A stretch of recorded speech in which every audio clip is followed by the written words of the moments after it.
I've spent the last few weeks tearing up my local park and gravel pits to find the best fast RTR RC cars you can actually buy right now. Let's be honest, half the stuff online breaks on the first jump.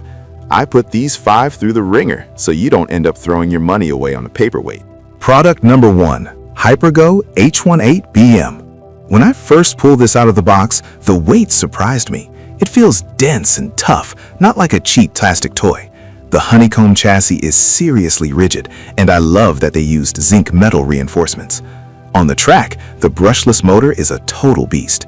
On a standard 2S battery, I was hitting 27 miles per hour, but when I popped in a 3S, this thing turned into a rocket, reaching over 42 miles per hour. The wheelies are effortless, and it handles backflips like a pro. I noticed the oil-filled shocks kept it planted even when I was being a bit reckless on the jumps. The cooling fans actually keep the motor temp down, which is huge for longevity. If you want something that's small enough to carry in a backpack, but fast enough to scare you, this is the one to get. Product number 2, Hiboxing 1885-9. This little truck is what I'd call the old reliable of the group. It's got a classic brushed motor, so it's not going to win a drag race against a brushless rig, but it's incredibly punchy for its size. Holding it, the PVC body feels flexible, which is actually a good thing because it just bounces off obstacles instead of cracking. I took it through some wet grass and shallow puddles. The splash-proof electronics held up perfectly. It hits about 22 miles per hour, which feels plenty fast in a backyard setting. My favorite part is that it comes with 2 batteries right in the box, giving me about 40 minutes of total drive time. It's super responsive within about 280 feet, making it the perfect choice for a kid's first real RC car, or if you just want something fun and affordable. Product number 3, a Moral 1/10 brushless monster truck.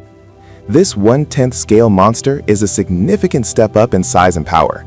The first thing I noticed was the 2.5mm alloy chassis. It's thick and gives the whole car a premium, heavy-duty feel. I took this to a construction site to test the 4WD system, and the carbon steel central differential is a lifesaver. It puts the power down smoothly without that grinding noise you get from plastic gears. On a 3S battery, I was pushing close to 50 miles per hour, which is honestly insane for an off-road truck. The triangle geometry they use for the shock towers makes it feel incredibly stable during big air landings. It didn't bottom out once. If you're an adult looking for a hobby-grade basher that you can actually work on and upgrade later, this green machine is my top pick. Product number 4, Hypergo 14301 V3 Drift Car. This is probably the coolest looking car of the bunch. It's an all-road street basher, and the aluminum alloy chassis looks beautiful. What really sets this apart for me is the independent gyro. When I was drifting on the driveway, the gyro made it so much easier to hold a slide without spinning out. I kept mine at about 75% for the best feel. It comes with 3 sets of tires, which is a massive value. I swapped from the slick drift tires to the rally tires in about 5 minutes to hit some dirt paths. The simulated brake lights and turn signals are a nice touch that makes it feel like a scale model. It's fast too, hitting 38 miles per hour on 3S. If you want a car that can do a bit of everything, from drifting to speed runs, grab this. Product number 5, UDI RC 1/16 all-terrain truck. What I appreciate about this UDI RC truck is the growth factor. Out of the box, it's a solid 22 mile per hour basher with all metal drive gears, which is rare at this price point. It felt very locked in while I was doing donuts and tight turns thanks to the precision steering servo. But the real draw here is the upgrade path. You can get brushless kits to boost this thing up to 56 miles per hour later on. They even include a newbie protection kit with spare arms and tools, which tells me they know people are going to drive it hard.